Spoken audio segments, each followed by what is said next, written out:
Eddie Hall, pulling 500 kilograms, half a ton acting directly on his spine. The trend twins moving massive amounts of weight. And there's me, with my patient the other day, explaining that he won't even try lifting anything from the ground because of his here. Deadlifts and low back pain. What does the evidence say? The elephant in the room. Have you ever experienced lower back pain just looking at a heavy barbell on the floor but make your spine tingle? Deadlifts have developed a reputation. In the fitness world, and even in many clinical settings, people are often told that lifting heavy from the floor is dangerous for the back. Now, fear of movement or kinesiophobia is an important topic in its own right. We won't be diving into that today, but I do have a dedicated video on the subject coming soon. Today we're focusing strictly on the evidence. We're answering 3 questions. Can deadlifts inherently cause lower back pain in healthy individuals? Will they automatically worsen existing pain? And can they actually be used therapeutically as part of a rehabilitation program? Welcome back to The Motion Engineer. Let's look at the evidence. Let's start with the reason people are scared. Deadlifts expose the body to substantial mechanical forces. Biomechanical studies estimate lumbar spinal compressive forces ranging from approximately 5 to 18 kilonewtons, with shear forces reaching up to 3.2 kilonewtons under certain loading conditions. MRI findings suggest that heavy deadlift exercise produces measurable active physiological changes within the lumbar intervertebral discs, particularly at L5-S1. From an epidemiological perspective, the lower back is consistently reported as one of the most common injury sites among weightlifters. Among reported injuries, the lower back accounts for approximately 23% to 59% of cases across different studies. And yes, serious adverse events have been documented. The literature contains rare case reports of conditions such as paraspinal compartment disorder, rhabdomyolysis, and even massive lumbar disc extrusion, resulting in cauda equina syndrome following heavy lifting. So, the question becomes, if the forces are this high and these injuries can occur, does this mean the deadlift itself is inherently dangerous? Not necessarily, because high spinal loads are neither sufficient nor necessary to predict injury on their own. Chapter 2. Do deadlifts inherently cause or worsen pain? Over the last decade, our understanding of spinal loading and injury risk has evolved consistently. Current evidence does not support the notion that deadlifts are inherently harmful to the healthy spine when training exposure is appropriately managed.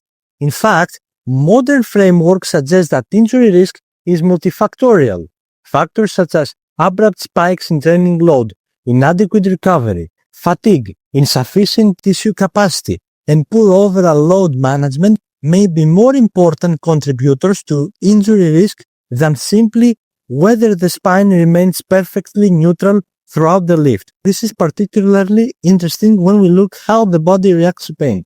When researchers used myotonometry to estimate intermuscular load sharing, they found no significant differences in the measured stiffness characteristics between physically active adults with and without low back pain during deadlift tasks. But what if you already have back pain? Will a heavy pull automatically make it worse? Research examining individuals with acute non-specific low back pain found that their pain did not significantly reduce isometric deadlift force production or muscle activation during testing. Participants were generally able to generate force effectively despite experiencing pain. This finding suggests that acute non-specific low back pain does not necessarily impair force production during an isometric deadlift task. This does not mean pain should be ignored. It does suggest, however, that the presence of pain does not automatically imply an inability to perform loaded movement. Chapter 3. The clinical reality. This brings us to the most interesting question. Can the deadlift be used therapeutically? If you listen to the internet, the deadlift is a magic cure for back pain. But if you look at the actual clinical data, the reality is far more nuanced. There is clinically limited evidence supporting deadlift-based programs as broadly effective treatment for low back pain across all patient populations. While progressive deadlift training has been shown to reduce pain intensity, it is not always the most effective interventions. Research has shown that low-load motor control exercises, targeted exercises focusing on movement control and trunk function, can produce superior improvements in disability and daily function compared to high-load deadlift-based training. Furthermore, the deadlift is not appropriate for every patient at the beginning of rehabilitation. Research indicates that individuals with lower pain intensity, lower baseline durability, and greater endurance of the hip and back extensor muscles are more likely to benefit from deadlift training. This is why patient selection matters. Measures such as Behring-Sorensen test may help clinicians identify individuals who are more likely to tolerate and benefit from deadlift training. For many individuals, foundational capacity may need to be developed first through simpler, lower load exercise strategies. Once that capacity is established and symptoms are manageable, the deadlift can become a valuable rehabilitation tool. Conclusion: the deadlift is neither a miracle cure nor a guaranteed path to the spinal injury. It is simply a tool. And like any tool, its outcome depends largely on how it is applied. When training loads are progressed appropriately and recovery is respected, the deadlift can help develop strength, resilience, and functional capacity.